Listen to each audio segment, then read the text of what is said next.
What's going on, guys? Welcome to another edition of Blockbuster Breakdown. We have a lot to talk about today. A whole bunch of DC news happened.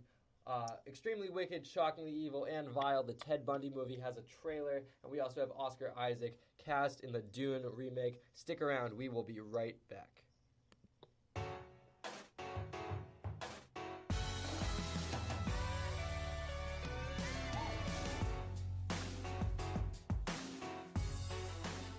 All right, what's going on, guys? As always, I am your host, Liam Crowley, joined alongside by Mike Gillis. Mike, what is going on? How are you doing today? What's up, guys? Kind of happy we're doing a bit of a off-schedule podcast because of the news that came out this week. We wouldn't have a lot to talk about if we did it earlier, but there's a lot to talk about tonight. Yeah, absolutely. A lot of cool news came out in our 2-day hiatus. It's been extremely cold, and getting down to the studio to record has been difficult, but I made the trip down so we could do a podcast today. And yeah, it's cold, and that means it is indoor weather, which means it is movie watching weather. So be sure to stay indoors and catch something on Netflix, Hulu, Amazon Prime, any of those streaming services. And yeah, just watch movies. And as always, we're going to kick it off with our box office recap from the weekend that was a little while ago now, but we're still going to give it to you anyways. Sound good, Mike? Yep. All right, coming in at number one, no surprise here, is Glass, making $18.8 million, dropping 53%.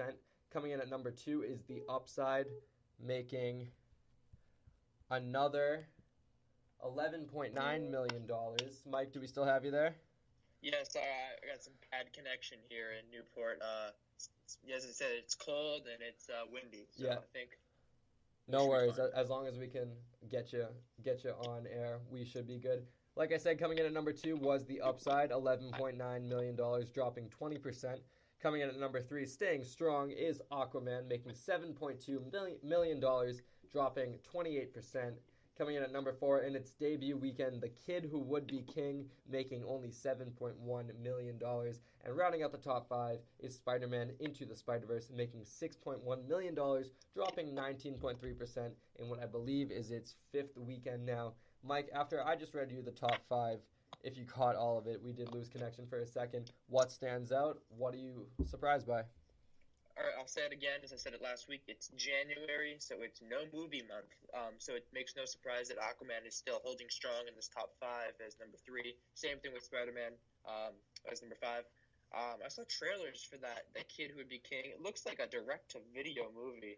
It so does. I'm very surprised. It does. Yeah. It looks like something you would find in the Walmart bin, to be honest. But I was kind of rooting for it because I kind of like when these movies take a chance. And obviously came out in January, not expecting much from it. What was the studio? It's distributed by Fox. But yeah, The Kid Who Would Be King, box office bomb, unfortunately. It is a bomb. Yes, because let me get its budget real quick. Its budget has not been announced, and it's only made $12 million worldwide. And you would imagine with a marketing campaign, they had a pretty strong one for the past month and a half. Yeah, and I'm actually looking on Rotten Tomatoes right now, and it's certified fresh. What's the percentage? 87. 87. Pretty good score. I mean, so that's actually... It was its wide release this past weekend. 3,500 theaters. Second most theaters we saw from movies in the top five. Third most, I should say, behind The Upside and Glass. Also want to talk about Glass dropping 53% in its second weekend. It's typical for these movies to drop a lot in their second weekend, but possibly this is due to the bad word of mouth, Mike, because we did hear some bad things. People disagreed with the ending. I still have not seen Glass, and I'm trying to get to see it at some point before it is done with its theatrical release, but apparently people are not happy with the third act. I heard the first two acts are good, and the third act apparently is an M. Night Shyamalan horror fest. So I was watching a video, not a spoiler video, just kind of talking about M. Night Shyamalan and his movies, how Split was actually a script. He wrote this before, earlier in his career when his movies were still very critically praised, and Glass obviously was something he wrote later. So I don't know what happened to his writing style, if it's any different now than it was then, but it's something very different that's going on here. It's too bad that Glass has been getting bad word of mouth. I still want to see it. I'll still probably either watch it on a streaming service or pick it up on Blu-ray sometime. But I don't think I'm ever gonna make it out to see in theaters right now. Yeah, absolutely. We still like to see M. Night Shyamalan have success, though, because he is one of those directors that, he caught fire early in his career, and he never really was able to reignite that flame. That's why I was very excited. You remember me, you, and our friend Jake went to go see Split a few years back. Very pleasantly surprised by that movie. So even if M. Night didn't succeed as much as he wanted to with Glass, I hope this is a new dawn for, what do they call it, the Shyamalan-assance, or whatever they call the coming of M. Night Shyamalan. Hopefully he gets more movies. Yeah, hopefully he gets back into the stride he was when he was writing movies like The Sixth Sense and stuff like that. I mean, that's really where Unbreakable and The Sixth Sense. Those are probably his two most prolific films, and I hope he picks up from criticism from Glass and tries to improve his filmmaking. Absolutely. And with that being said, there was another one in the top 5 that stuck out, and that was Aquaman. We've been talking about Aquaman extensively on this podcast. We've been talking a lot about its box office numbers, and that's actually going to thread perfectly into our first news story. We kind of have a big subcategory with all this DC movie news, but I want to talk about Aquaman first, because while it only made $7.2 billion, that was enough to pass it over The Dark Knight Rises. Aquaman is officially DC's biggest movie of all time. Mike, were you ever in your wildest dreams when they announced we are making an Aquaman movie with Jason Momoa, who has only done a few big movies and also Game of Thrones, and James Wan, notoriously for horror movies? This pairing, this weird character, in your wildest dreams, did you ever expect Aquaman to become the number 1 DC movie? Absolutely not. You'd always expect. I honestly, stereotypically, I think Superman should be the number 1 DC movie. He's the most iconic character. But it's the little fish that swam, I guess. You really see Aquaman, and I mean, it really was the perfect storm in a way. It's just like good acting, good plot, good pacing, good everything. Came out at the perfect time. It battled the holiday battle and won, and it's still to show off at what is this? It's 6 weeks, so yeah, that's pretty impressive. I mean, it's still January, so I mean, movies kind of have to, they take their time in January. But I'm really happy about this. I hope that if they do they're gonna make a sequel. I hope the sequel, doesn't just like retread old path, but really improve from something that already had a good movie plot. That's what a sequel can do. So I'm really looking forward to DC's future, at least on the side of Aquaman-ish movies. Absolutely. Aquaman passing movies like The Dark Knight, the entire Dark Knight trilogy, all the past Superman movies, Man of Steel, Justice League, Batman v Superman, these movies that, even if some of them weren't critically received well, but these movies that were so big in scale and they were able to just pass it. Like Batman v Superman and Justice League, you would absolutely expect those kind of movies to eclipse $1 billion, and they never did. Aquaman was the first DC EU movie to pass $1 billion. We lost Mike there again. Poor connection. I will be calling him back. My apologies. And we lost him again. Let's see if we can get him. Hopefully we got him. Mike, do we have you back? Yeah, we're back. Must have some more wind, I guess. Yeah, maybe all this Aquaman talk and your signal has now become underwater or something. I apologize for that terrible joke. Anyways, Aquaman passing these huge DC movies. Talking about Batman v Superman, Justice League, movies that by their title alone should earn over $1 billion, and Aquaman becomes first to do that for the DCEU, and it eclipses all of Christian Bale, Christopher Nolan's coveted, held tightly like a baby, the Dark Knight trilogy, and they were able to pass it. I might have an unpopular opinion. I think the Dark Knight, just that one, is coveted. I think the other two aren't exactly like the best thing I've ever seen.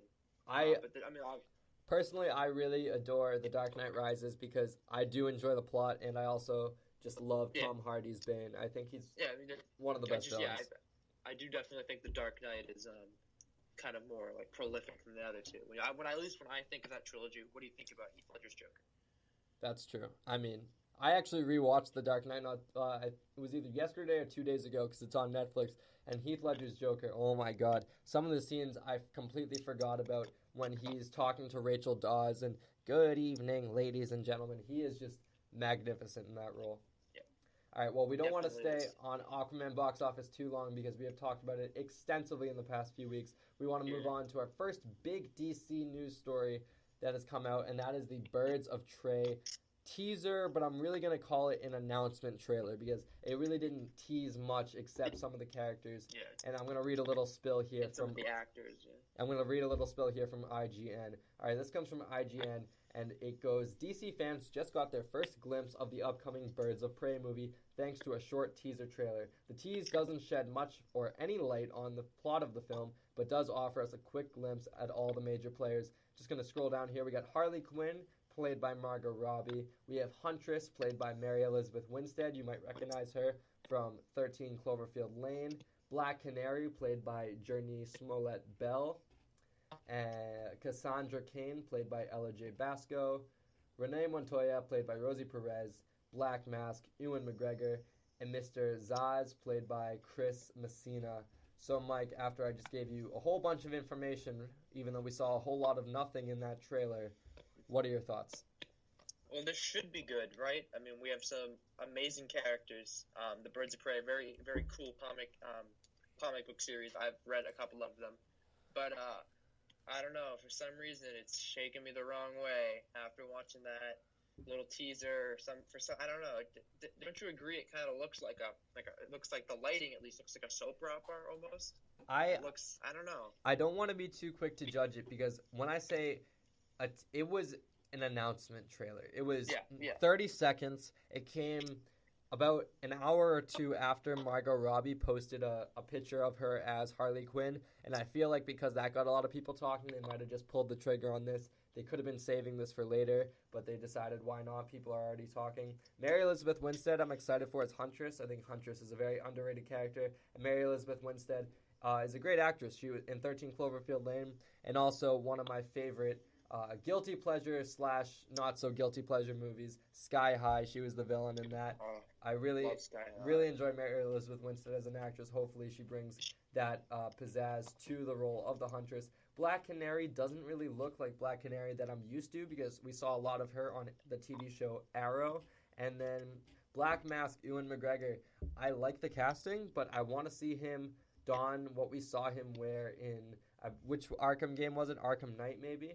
Where we saw him, it was the white pinstripe suit with the black mask. Arkham Knight, yeah. I want to see him wear that attire because I think that's when he looks most sinister and most black unique. Mask. Yeah, I mean, right now he's just wearing the black suit. Yeah. So also, I'm reading here. Is this going to be R-rated? Is that what people are talking about? Is this going to be DC's foray in R-rated superhero movies? I don't know if DC's ready to make an R-rated movie. I mean, they just had one box office complete hit. You know, Marvel is talking about making Black Widow their first R-rated movie, which they have earned the right at this point well into 20 films into their filmography with the MCU. DC is 5-6 movies in and only one undeniable success story? Yeah, I guess so. That's true, but knowing DC, they love to jump ahead and do, 5 steps before what they should be doing, but it is what it is. This is from a Wikipedia article right now, so that definitely might not be true, but actually I want to talk about the characters right now. Let's move on to that. Yeah, go for it.